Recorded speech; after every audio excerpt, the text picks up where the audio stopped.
Assembly ఎన్నికల కోసం వైఎస్ఆర్సీపీ 175 మంది అభ్యర్థులను ప్రకటించింది. మేనిఫెస్టో రూపకల్పన కూడా తుది దశకు చేరుకుంది. ఇక మిగిలిందల్లా ఎన్నికల ప్రచార శంఖారావం పూరించడం. అందుకోసం మేమంతా సిద్ధం పేరుతో ముఖ్యమంత్రి వైఎస్ జగన్మోహన్ రెడ్డి రాష్ట్ర వ్యాప్తంగా బస్సు యాత్రను చేపట్టనున్నారు. ఎన్నికల ప్రచారాన్ని పరుగులు తీయించడానికి ఈ నెలాఖరు నుండి బస్సు యాత్ర ప్రారంభించనున్నారు.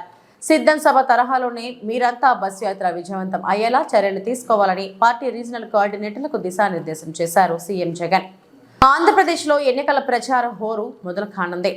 అసెంబ్లీ ఎన్నికల కోసం వైఎస్ఆర్సీపీ 175 మంది అభ్యర్థులను ప్రకటించిన రోజే ఎన్నికల కోడ్ కూసింది. వైఎస్ఆర్సీపీ మేనిఫెస్టో రూపకల్పన కూడా తుది దశకు చేరింది. ఇక సీఎం జగన్ ఒకవైపు పాలనతో పాటు మరోవైపు ఉధృతంగా ఎన్నికల ప్రచారం చేయనున్నారు.